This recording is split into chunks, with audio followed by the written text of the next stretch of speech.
Hello friends, आज हम बात करेंगे इंपॉर्टेंट और यूजफुल टॉपिक के बारे में। आज हम बात करेंगे अक्यूट हार्ट अटैक के सेटिंग्स में, या अगर किसी व्यक्ति को सडन हार्ट अटैक आता है तो उस समय कोलेस्ट्रॉल की वैल्यूज़ का क्या इंपॉर्टेंस है। क्या नॉर्मल कोलेस्ट्रॉल वाले आदमी को भी हमें स्टैटिन या कोलेस्ट्रॉल कम करने की दवा देनी चाहिए, और देनी चाहिए तो क्यों देनी चाहिए, क्या फ़ायदा है। जब कोलेस्ट्रॉल ही नॉर्मल है तो कम क्या करने वाले हैं।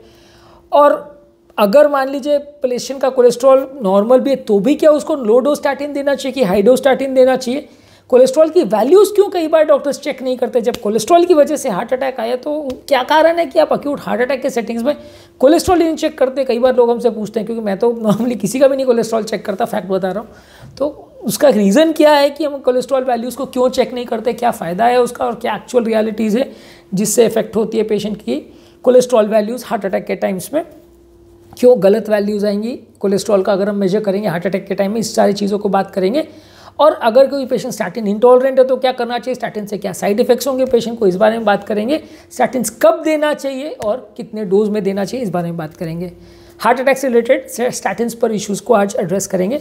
सबसे पहला इशू ये है कि हार्ट अटैक के टाइम मेरा स्टैटिन आपने देना ज़रूरी क्यों है। स्टैटिन बेसिकली जो है कोलेस्ट्रॉल रिड्यूसिंग दवा है। हालांकि आपको हार्ट अटैक आ चुका है और वो कोलेस्ट्रॉल जो था नलियों में जमा हो रहा था वो तो सालों से जम रहा था, तो ऐसा तो नहीं है कि आज हम कोलेस्ट्रॉल का स्टैटिन जमा करेंगे तो प्लाक हट जाएगा या कोलेस्ट्रॉल का ब्लॉकेज हट जाएगा, ऐसा नहीं है। पर वो कोलेस्ट्रॉल का स्टैटिन्स का जो रोल है हार्ट अटैक में, वो मेम्ब्रेन को स्टेबलाइज करता है। जो आपका प्लाक है जिसके फटने से आपका हार्ट अटैक आया उसको स्टेबल करता है, उसको और फटने नहीं देता। वहाँ पे तरह तरह के साइटोकाइन्स डेवलप नहीं होते हैं। एंडोथेलियल डिस्फंक्शन को मैनेज करता है। एंडोथेलियल डिस्फंक्शन यानी वो एरिया में जो सेल्स की जो साइटोकाइन्स बन रहे हैं जिसकी वजह से नाइट्रिक ऑक्साइड बनता है और प्लेटलेट्स एक्टिवेट होते हैं, उसको मॉड्यूलेट करता है। इसलिए स्टैटिन्स को हर पेशेंट को देना ज़रूरी है, भले उसका कोलेस्ट्रॉल लेवल कुछ भी हो, भले कोलेस्ट्रॉल लेवल लो भी हो तो भी देना ज़रूरी है। क्योंकि ज़्यादातर स्टडीज़ ने शो किया है कि इवन स्टेंट के रिजल्ट, बाईपास के रिजल्ट, हार्ट अटैक के बेसिक मेडिकल मैनेजमेंट के रिजल्ट भी बेटर हैं अगर हम पेशेंट को स्टैटिन देते हैं एज़ कम्पेयर टू उन पेशेंट को जिनको स्टैटिन नहीं दिया जाता है।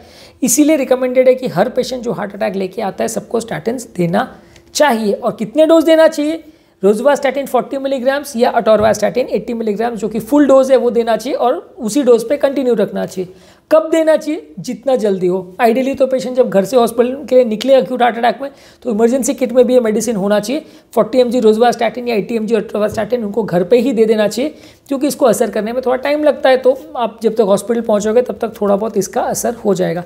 क्या ये खून को पतला करता है? नहीं, ये खून को पतला नहीं करता है। क्या ये हार्ट अटैक को कम करता है या हार्ट अटैक को नॉर्मलाइज कर देता है, हॉस्पिटल जाने की ज़रूरत नहीं पड़ेगी, ऐसा कुछ होता है? नहीं, ऐसा कुछ नहीं होता है। आपको हॉस्पिटल तो फिर भी जाना है। मेम्ब्रेन को स्टेबलाइज करेगा तो ओवरऑल मृत्यु दर को कम करेगा, लेकिन उस समय हार्ट अटैक से निजात मिल जाएगी कि हार्ट अटैक पूरी तरह से ठीक हो जाएगा, ऐसा ज़रूरी नहीं है। अगला सवाल ये आता है कि हार्ट अटैक जब आता है तब हम कोलेस्ट्रॉल लेवल्स क्यों नहीं चेक करते। ऐसा इसलिए नहीं करते क्योंकि अक्यूट जब हार्ट अटैक होता है तो बॉडी में कुछ हीलिंग के मैकेनिज्म्स एक्टिवेट होते हैं जिससे पेशेंट का एलडीएल लेवल्स और कोलेस्ट्रॉल लेवल्स नॉर्मली से गलती आएगा अगर पेशेंट स्टैटिन्स नहीं भी ले रहा हो तो भी। क्योंकि पेशेंट का जब आप उस टाइम चेक करोगे तो उसका एलडीएल लेवल्स थोड़ा कम आएगा, ट्राइग्लिसराइड लेवल भी थोड़ा वो अल्टर्ड आएगा, थोड़ा चेंज आएगा अक्यूट हार्ट अटैक में। वैल्यूज़ गलत आएंगी और उस गलत वैल्यूज़ को देख के आप प्रॉपर्ली पेशेंट को ट्रीट नहीं कर पाओगे। आइडियली ऐसा बोला जाता है कि हार्ट अटैक आने के बाद अगर मेडिसिन पेशेंट को नहीं दी जाए तो 1 से 1.5 महीने के बाद कोलेस्ट्रॉल वैल्यूज़ अपने आप नॉर्मल लेवल पे आ जाती है। जब तक हार्ट का हीलिंग फेज रहता है तब तक कोलेस्ट्रॉल वैल्यूज़ ज़्यादातर गलत आती हैं। अगर आपको एलडीएल वैल्यूज़ चेक करना भी है कितना है पेशेंट का, तो 2-3 हफ्ते मिनिमम वेट करके फिर करना चाहिए। और ज़्यादातर हम पेशेंट को वैसे ही स्टैटिन्स दे दिए हैं, जब पेशेंट हॉस्पिटल में एडमिट हुआ तभी उसको कोलेस्ट्रॉल वाली मेडिसिन हमने दे दी, तभी उसको स्टैटिन दे दिया। तो वैसे भी पेशेंट में आपको कोई मतलब मिलेगा नहीं कि आप उसका वैल्यूज़ चेक करें। क्योंकि मान लीजिए पेशेंट रात को आया, आपने हार्ट अटैक का ट्रीटमेंट दिया और मॉर्निंग में पेशेंट का कोलेस्ट्रॉल चेक किया, कोलेस्ट्रॉल वैल्यू आएगी बहुत कम, क्योंकि स्टैटिन्स आपने फुल डोज दे दिया है पेशेंट को, डेली दे रहे हैं। आपने 2 या 3 दिन बाद चेक किया, बोलेंगे एलडीएल तो यार 20 आ रहा है पेशेंट का या 70 आ रहा है पेशेंट का, और हार्ट अटैक मैसिव आ गया, तो क्यों आया? तो गलत एस्टिमेशन होगा आपका, क्योंकि ऑलरेडी आप स्टैटिन तो दे चुके हो पेशेंट को। और ऐसा तो नहीं आप करोगे कि पेशेंट का स्टैटिन बंद कर दो क्योंकि हमको अगले दिन ब्लड टेस्ट करना है। वो भी करेंगे तो उल्टा पेशेंट को फायदा के बदले नुकसान होगा, और स्टैटिन का इफेक्ट एटलीस्ट 2-3 दिन तक रहता है। तो आप उस समय ये सब आपकी प्रायोरिटी नहीं होती कि पेशेंट का उस समय आप कोलेस्ट्रॉल वैल्यूज चेक करें, क्योंकि ये एलडीएल कम करने के स्टैटिन्स आपको कई महीनों तक एटलीस्ट फुल डोज या हाई डोज पे आपको देते रहना है, भले पेशेंट का कोलेस्ट्रॉल वैल्यूज कम हो तो भी आपको देना है। तो इसलिए आपको उस टाइम चेक करने का मतलब नहीं, क्योंकि वो डिसीजन को इन्फ्लुएंस नहीं करेगा। कोलेस्ट्रॉल कम भी आए तो भी देना है और ज़्यादा भी आए तो भी देना है। ऑलरेडी आप फुल डोज पे दे रहे हो तो ऐसा भी नहीं है कि उससे ज़्यादा डोज आप दे सकते हो, तो इसलिए चेक कर भी सकते हैं, लेकिन चेक करने का बहुत ज़्यादा फायदा नहीं होता है। ये हाइड्रोस्टैटिन हर एक पेशेंट को क्यों दिया जाता है, क्योंकि ज़्यादातर स्टडीज़ में ये शो हुआ है कि ये हाइड्रोस्टैटिन देने से एंडोथेलियल स्टेबलाइजेशन ज़्यादा अच्छा होता है, हार्ट अटैक का रिपीट होने का चांस कम होता है, प्लाक स्टेबलाइज ज़्यादा अच्छे से होता है और हार्ट अटैक रिलेटेड कॉम्प्लिकेशंस होने का चांस कम होता है। तो इसलिए हाई डोज ही देना चाहिए और हाई डोज को ही कंटिन्यू करना चाहिए। ये हाइड्रोस्टैटिन के साइड इफेक्ट में किसी किसी को मसल पेन हो सकता है, किसी को हाथ पाँव में दर्द वगैरह हो सकता है, वो थोड़ा बहुत साइड इफेक्ट्स इसमें कॉमन है, लेकिन उसके लिए आप मेडिसिन को आप बंद नहीं कर सकते, मेडिसिन को आपको देना ज़रूर पड़ेगा। हाँ, अगर बहुत ज़्यादा साइड इफेक्ट किसी को है तो आपको उसका डोज को कुछ हद तक कम करके साथ में न्यूरल विटामिन और विटामिन डी सप्लीमेंट्स पेशेंट को दे तो मसल पेन थोड़ा कम हो जाएगा।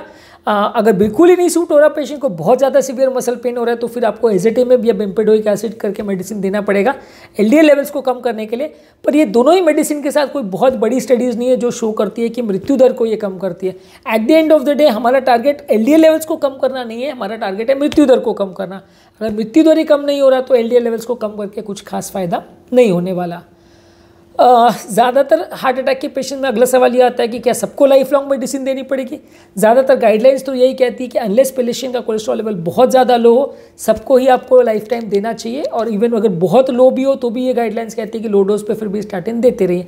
हालांकि इंडियन गाइडलाइंस में या इंडियन सोसाइटी में हम ज़्यादातर ये लोग फॉलो करते हैं कि पेशेंट को हाई डोज स्टैटिन्स, अगर पेशेंट को कोई साइड इफेक्ट नहीं होता तो स्टैटिन्स को 4 से 6 महीने तक देते हैं। उसके बाद फिर उसको नॉर्मली 10 मिलीग्राम रोजुवास्टैटिन या 20 मिलीग्राम अटोरवास्टैटिन इस डोज पर ले आते हैं।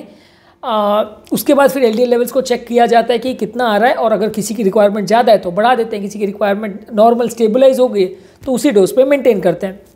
हम लोग high dose statin life time इसलिए नहीं देते क्योंकि पेशेंट के लिए एक तो कॉस्ट बढ़ जाता है और दूसरा मसल पेन और इसके थोड़े बहुत साइड इफेक्ट्स या कमजोरी लगना, बेचैनी होना, ठीक अच्छा नहीं लगना, इसका थोड़ा कॉमन साइड इफेक्ट स्टैटिन से हो सकता है।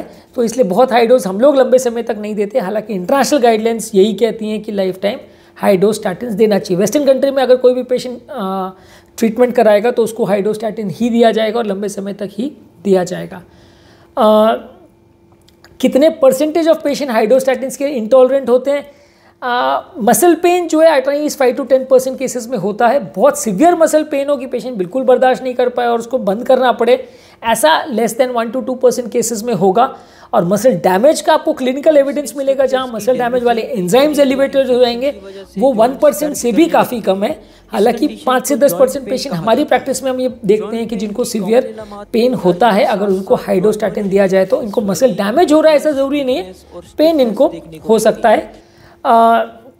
ज़्यादातर मसल पेन ज़्यादातर उम्रदराज पेशेंट में ज़्यादा देखने को मिलता है, फीमेल पेशेंट में ज़्यादा देखने को मिलता है, जिनका लिवर किडनी पहले से कॉम्प्रोमाइज्ड है वैसे लोग को ज़्यादा देखने को मिलता है, बाकी लोग को उतना सीवियर ज़्यादातर नहीं होता। हार्ट अटैक के बाद जब भी पेशेंट हॉस्पिटल आए या अगर घर पे पॉसिबल है तो हाइड्रोस्टैटिन देना चाहिए। हॉस्पिटल में आने के बाद तो तुरंत जब उनको लोडिंग डोज देते हैं यानी एस्पिरिन क्लोपिडोग्रेल देते हैं तो वहाँ स्टैटिन भी दिया जाता है पेशेंट को। ये तीनों दवाई साथ में दी जाती है क्योंकि ये हार्ट अटैक का और स्टेंट में क्लॉटिंग वगैरह के चांसेस को कंपेरेटिवली कम करती है। यदि इस टॉपिक को संबंधित आपके कोई कमेंट्स, क्वेरी, सजेशन है, कोई और टॉपिक्स पर आप चाहते हैं वीडियोस बनाएं, कोई पेशेंट रिलेटेड क्वेरीज अगर आपकी है तो आप नीचे कमेंट सेक्शन में उनके बारे में बता सकते हैं, हम उन्हें कवर करने का प्रयास करेंगे। अंत में मैं डॉक्टर नवीन अग्रवाल तहे दिल से आपका शुक्रिया अदा करूँगा कि आपने इस टॉपिक को एंड तक देखा। जो लोग हमारे चैनल पर नए हैं उन्हें रिक्वेस्ट करूँगा कि चैनल को सब्सक्राइब करें। ऐसा करने से चैनल को कंटिन्यू करने के लिए हमें मोटिवेशन और इंस्पिरेशन मिलती है। जो लोग सारे टॉपिक का बहुत ज़्यादा डिटेल नहीं देखना चाहते हैं उनके लिए रेगुलर बेसिस पे हम यूट्यूब शॉर्ट्स अपलोड करें जिसमें सारे टॉपिक्स का 3 मिनट्स का ब्रीफ समरी में आपको देते हैं, तो उसे आप देख सकते हैं और उस टॉपिक का बेनिफिट ले सकते हैं। ये सारे शॉर्ट्स हमारे चैनल में प्लेलिस्ट में डिवाइडेड है, तो आप स्पेसिफिक प्लेलिस्ट पर जाइए जहाँ आपको BP, sugar, cholesterol, heart attack इस तरह के प्लेलिस्ट मिल जाएंगे। उस पर जाइए और उसकी प्लेलिस्ट को क्लिक करके उसमें जो वीडियोज़ है उनको देखिए, तो आपको ज़्यादा रेलेवेंट और ज़्यादा यूजफुल कंटेंट मिलेगा। Thank you.